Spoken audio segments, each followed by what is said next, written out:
Well, there, I'm Phil. And now I'm bald. Hello, everybody. It's Phil and Ben and Full Record Jacket. I'm Phil and he's Ben. Oasis, Coventry City. Yeah. This is actually a pair of my pants. Look, I've got to look like I've got a bald head. I love those, Philster. Love those, Philster. Loving that look, Philster. Anyway, I've got on with the show. On this week's show, we're going to talk about jazz and jazz reggae, one of my favourite things to ever talk about.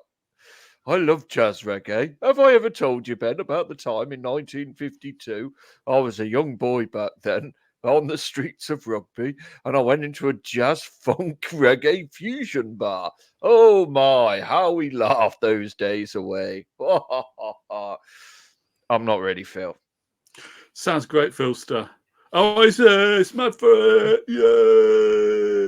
I don't sound like that. I've got more hair than that. This is the first time a pair of my pants have been on the internet. Look at that. Do you like that? Did you like that, Philster?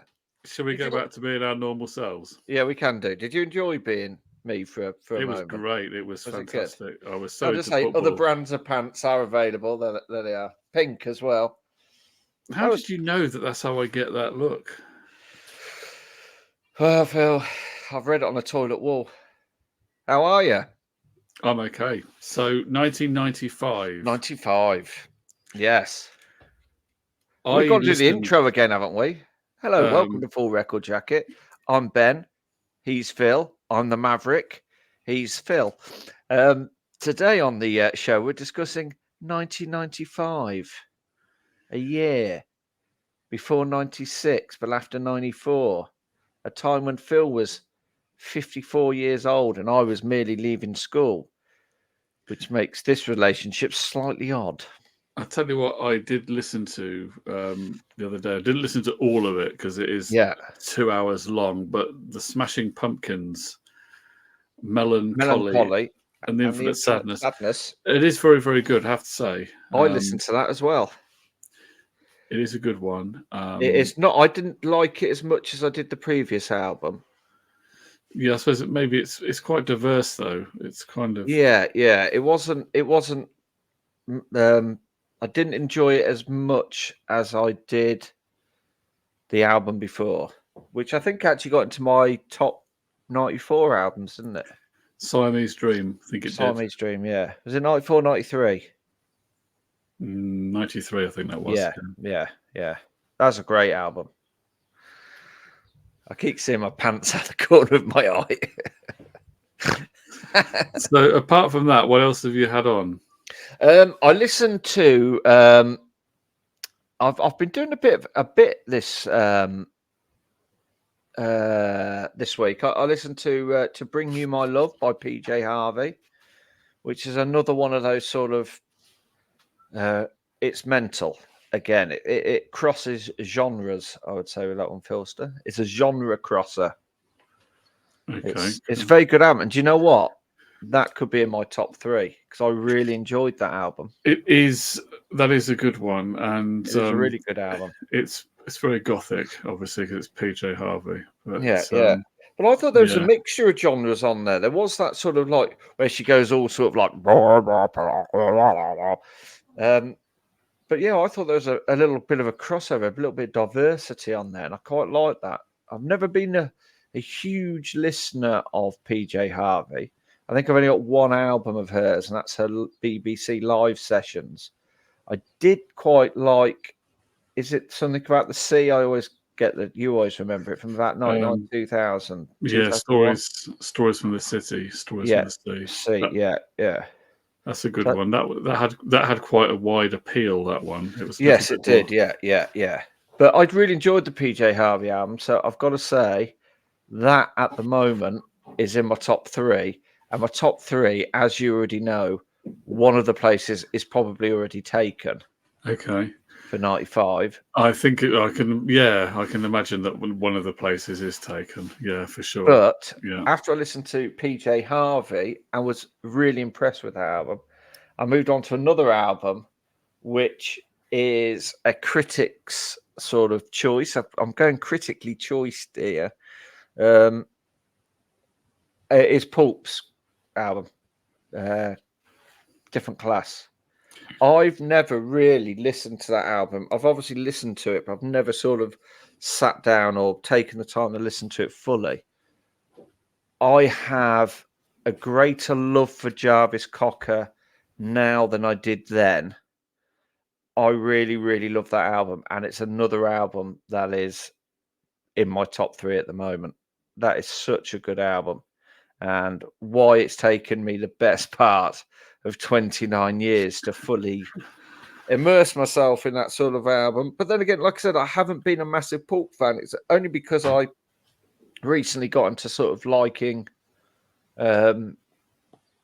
Jarvis's solo stuff, and I've always liked Pulp's This Is Hardcore album, because that to me is almost like the Britpop ending album, that This Is Hardcore album. So I've always enjoyed Pulp, but I've never really, it's like we were saying about Paul Weller the other day. We like what he does, but we never really listen to it enough to really, say that we're big fans or whatever of it, even though his new album is very good. 66, well worth a listen. So, yes. So I listened to Pulp, Different Class, because I'm doing this. And then I did it, Phil.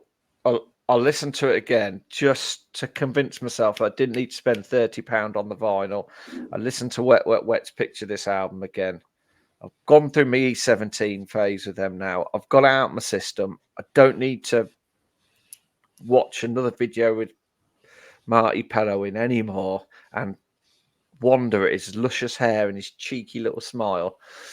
Still, as far as guilty pleasures go, that's not a bad album, to be fair.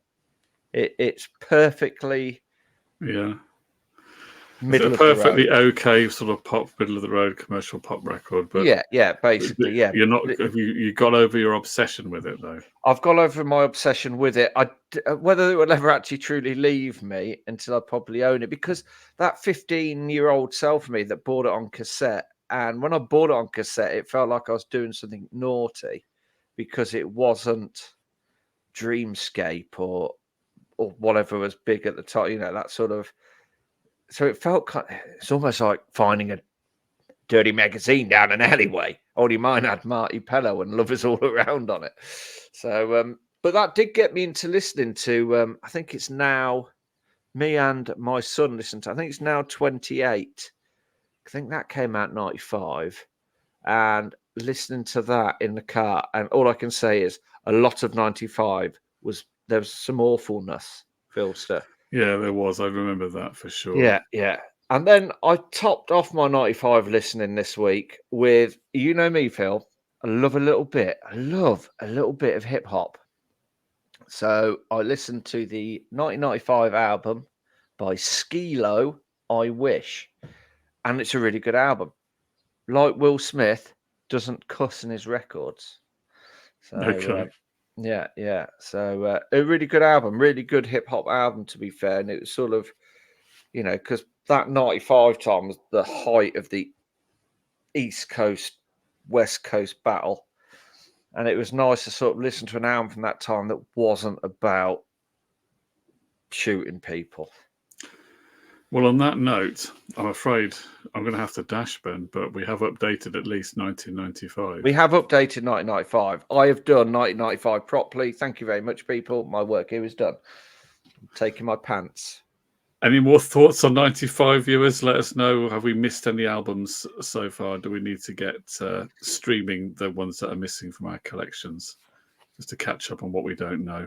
Let us know in the comments. In the meantime, it's bye from me, Phil. And it's bye from me, Coventry City. Jazz reggae.